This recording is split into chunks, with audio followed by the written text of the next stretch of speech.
Hi friends, இன்றைக்கி வீடியோவில் நம்ம பார்க்க போகிற ரெசிபி என்னென்னு பார்த்தீங்கன்னா, கோதுமை மாவு வச்சுட்டு ஒரு லட்டு ரெசிபி தாங்க செய்ய போகிறேன். வாங்க ஃப்ரெண்ட்ஸ், இதை எப்படி செய்யலான்னு சொல்லிட்டு வீடியோவில் போய் பார்த்துடலாம். ஃபஸ்ட்டு ஒரு பேனில் 2 டீஸ்பூன் அளவுக்கு நெய் சேர்த்துக்கலாங்க. இந்த நெய் வந்து நல்லா உருக்கி வரட்டும்.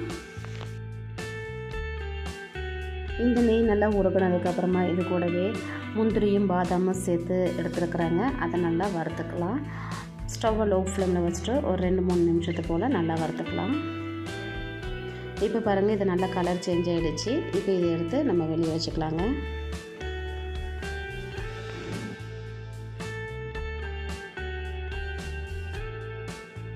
இப்போ இதே நெய்யில் 1 கப் அளவுக்கு கோதுமை மாவு எடுத்து வச்சுருக்குறாங்க. அதை சேர்த்துக்கலாம். சேர்த்துட்டு நல்லா மிக்ஸ் பண்ணி விட்டுடலாங்க. இப்போ ஸ்டவ்வை லோ ஃப்ளேம்லேயே வச்சுட்டு ஒரு 5-6 நிமிஷம் போல் இந்த கோதுமை மாவை நல்லா வறுத்து எடுத்துக்கலாங்க. இது வந்து கலர் நல்லா சேஞ்ச் ஆகிட்டு வரணும்.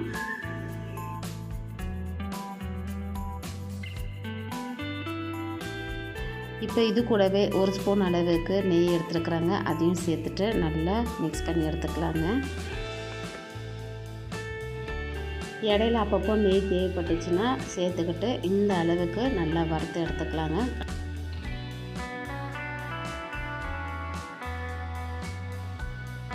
இப்போ நம்ம ஸ்டவ்வை ஆஃப் பண்ணிவிட்டு நாட்டு சக்கரை ஒரு 3/4 கப் அளவுக்கு எடுத்துருக்குறாங்க. அதை நம்ம சேர்த்துக்கலாம். சேர்த்துட்டு நல்லா கலந்து விட்டு மிக்ஸ் பண்ணி எடுத்துக்கலாங்க. இதுக்கு பதிலாக நீங்கள் சக்கரை எடுக்கிறதுனால கூட 1/2 கப் அளவுக்கு சர்க்கரையை பொடிச்சு எடுத்துகிட்டு சேர்த்துக்கிட்டாலும் கரெக்டாக இருக்கும். நான் நாட்டு சக்கரை யூஸ் பண்ணியிருக்கிறேங்க இன்றைக்கி. இப்போ இது கூடவே 4 ஏலக்காவை இடித்து எடுத்து வச்சுருக்கிறேன். அதை நம்ம சேர்த்துக்கலாங்க. சேர்த்துட்டு 1/2 கப் அளவுக்கு தேங்காய் துருவல் எடுத்துருக்கிறேன். அதையும் நம்ம சேர்த்துக்கலாம். சேர்த்துட்டு இப்போ நல்லா கலந்து விட்டு மிக்ஸ் பண்ணிக்கலாங்க.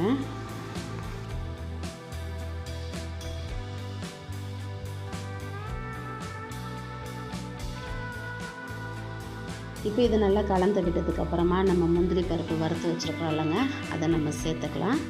சேர்த்துட்டு இதையும் ஒரு தடவை நல்லா கலந்து விட்டு மிக்ஸ் பண்ணி எடுத்துக்கலாம்.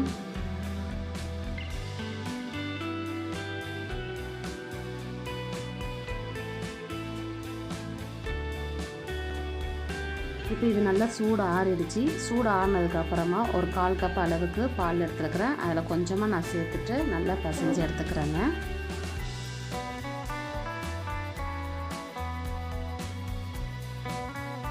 இப்போ பாருங்கள், பால் ஊற்றி நல்லா பிணைஞ்சு எடுத்தாச்சு. இப்போ இதில் இருந்து சின்ன உருண்டையை எடுத்து நம்ம லட்டு பிடிச்சிக்கலாங்க.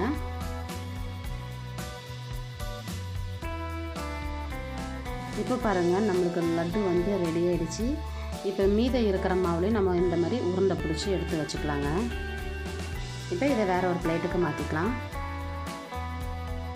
அவ்வளோதாங்க. இப்போ நம்ம ரெடி பண்ணி வச்சுருக்கிற கோதுமை லட்டு ரெடி ஆகிடுச்சு. இந்த வீடியோ உங்களுக்கு பிடிச்சிருந்துச்சுன்னா லைக் பண்ணிக்கோங்க. மறக்காமல் நம்ம சேனலை சப்ஸ்கிரைப் பண்ணிக்கோங்க. பக்கத்தில் இருக்க பெல் ஐக்கான் கிளிக் பண்ணிக்கோங்க. அப்போ தான் நான் போடுற வீடியோ எல்லாமே உங்களுக்கு நோட்டிஃபிகேஷனாக வந்து சேருங்க. Okay friends, tata bye by.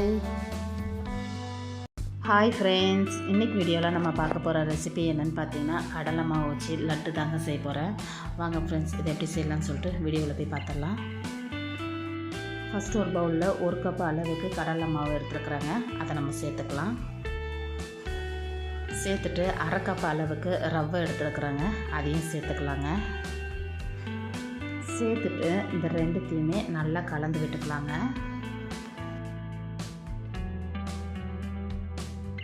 இப்போ இது கலந்து விட்டதுக்கப்புறமா நான் தண்ணி சேர்த்துருக்குறேங்க. இப்போ தண்ணி சேர்த்துட்டு நல்லா பிணைஞ்சிக்கலாம்.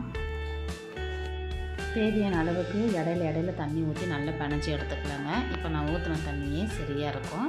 இப்போ இந்த மாவை வந்து நல்லா கலந்து விட்டுட்டு நல்லா பிணைஞ்சி எடுத்துக்கலாங்க.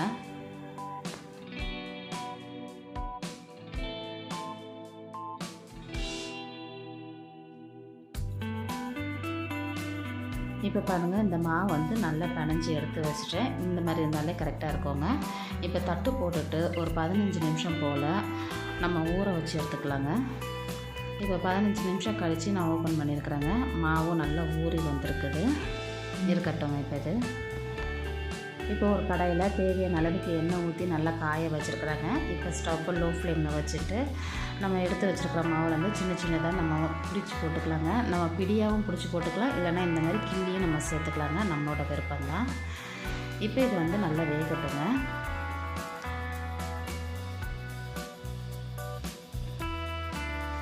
இப்போ இது வந்து இன்னும் நல்லா வெந்து வரணுங்க.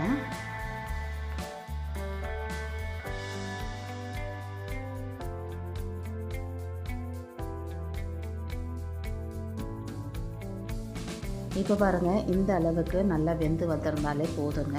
இப்போ இதை வேறு ஒரு பிளேட்டுக்கு நம்ம மாற்றி எடுத்து வச்சுட்டு ஆற வச்சுக்கலாங்க. இப்போ இதை நம்ம பொரிச்சதை ஆற வச்சு எடுத்துக்கலாம். இப்போ இது நல்லா ஆறுனதுக்கப்புறமா இருக்கிற எல்லாத்தையும் நம்ம பிச்சு இந்த மாதிரி போட்டுக்கலாங்க. இப்போ நம்ம பிச்சு வச்சுருக்கிறது எல்லாமே ஒரு மிக்ஸி ஜாருக்கு நம்ம சேர்த்துக்கலாங்க.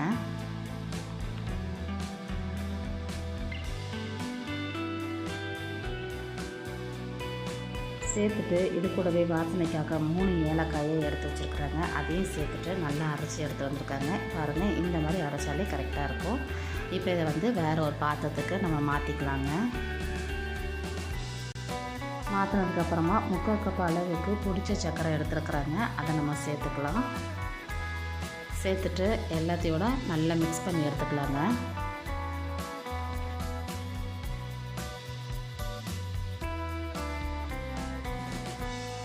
இப்போ பாருங்கள், நம்ம எல்லாத்தையும் ஒன்று போல் கலந்து விட்டாச்சுங்க. இப்போது ஒரு 3 ஸ்பூன் நெய்யில் முந்திரியும் பாதாமையும் வறுத்து எடுத்து வச்சுருக்குறாங்க. அதை சேர்த்துக்கலாம். சேர்த்துட்டு நல்லா மிக்ஸ் பண்ணி கலந்து விட்டுக்கலாங்க.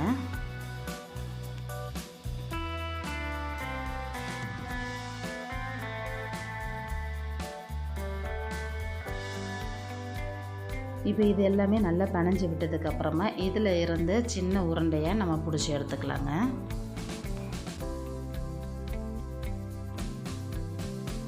இப்போ பாருங்கள், நம்ம பிடிச்சி வச்சுருக்கிற லட்டு ரெடி ஆகிடுச்சு. இப்போ இது எல்லாமே வேறு ஒரு பிளேட்டுக்கு மாற்றி எடுத்து வச்சுக்கலாங்க. அவ்வளோதாங்க. இப்போ நம்ம ரெடி பண்ணி வச்சுருக்கிற கடலை மாவு லட்டு உருண்டை ரெடி ஆகிடுச்சு.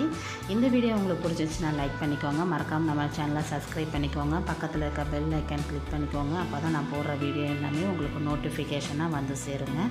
Okay friends, tata bye by.